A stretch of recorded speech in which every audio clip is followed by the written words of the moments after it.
بسم اللہ الرحمن الرحیم۔ السلام علیکم، ویلکم ٹو مائی چینل شفقت علی آفیشل۔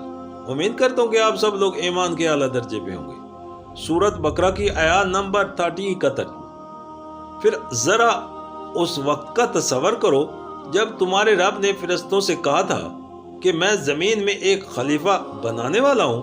انہوں نے عرض کیا کہ آپ زمین میں کسی ایسے کو مقرر کرنے والے ہیں جو اس کے نظام کو بگاڑ دے گا اور خون ریزیاں کرے گا۔ آپ کی حمد و ثنا کے ساتھ تسبیح اور آپ کے لیے تقدیس تو ہم کر ہی رہے ہیں۔ فرمایا میں جانتا ہوں جو کچھ تم نہیں جانتے۔ سورت بقرہ حاشیہ نمبر 36۔ اوپر کے رکوع میں بندگی رب کی دعوت اس بنیاد پر دی گئی تھی کہ وہ تمہارا خالق ہے، پروردگار ہے، اسی کے قبضے قدرت میں تمہاری زندگی موت ہے، اور جس کائنات میں تم رہتے ہو اس کا مالک معتبر وہی ہے، لہذا اس کی بندگی کے سوا تمہارے لیے اور کوئی دوسرا طریقہ صحیح نہیں ہو سکتا۔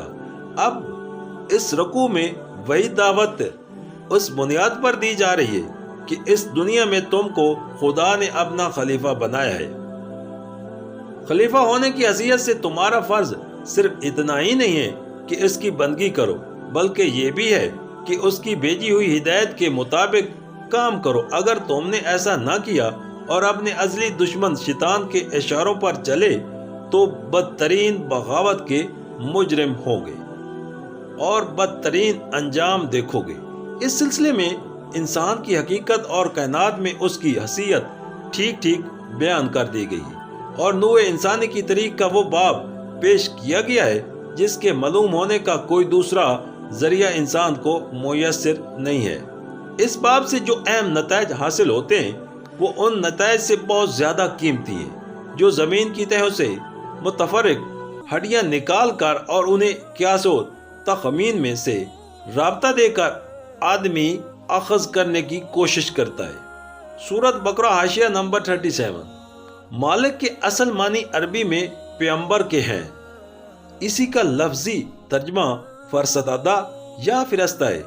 یہ ماز مجرد قومیں نہیں ہیں جو تشخص نہ رکھتی ہوں، بلکہ یہ شخصیت رکھنے والی ہستیاں ہیں جن سے اللہ تعالیٰ اپنی عظیم و شان سلطنت کی تدبیر و انتظام میں کام لیتا ہے۔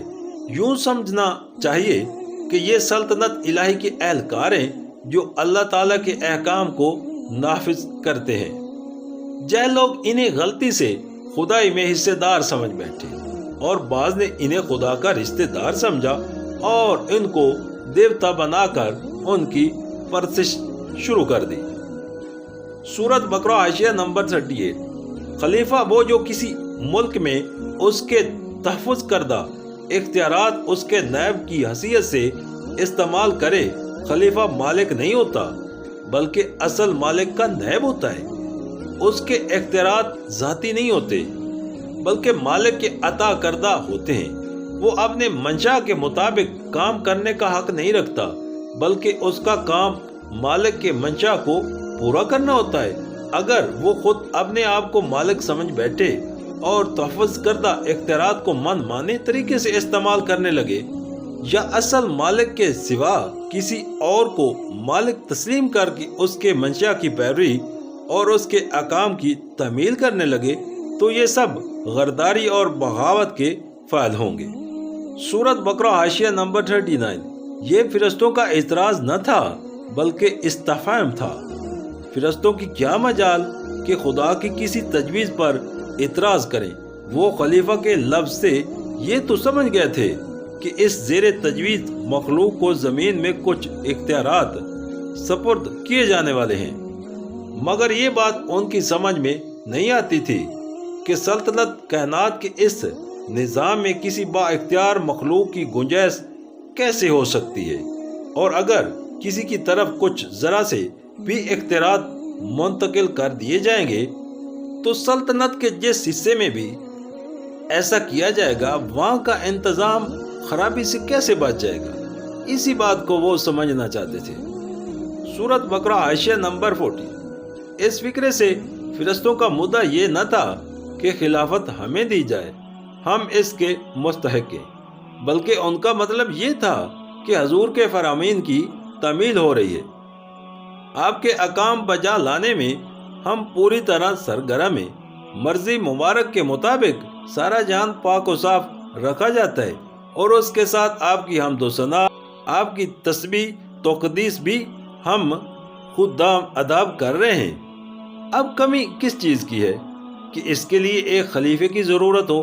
ہم اس کی مثالت نہیں سمجھ سکے۔ تسبیح کا لفظ جو معین ہے، اس کے معنی پاکی بیان کرنے کے بھی ہیں، اور سرگرمی کے ساتھ کام اور ان احکام کے ساتھ صحیح کرنے کے بھی۔ اسی طرح تقدیس کے بھی دو معنی ہیں، ایک تقدیس کا اظہار و بیان، دوسرا پاک کرنا۔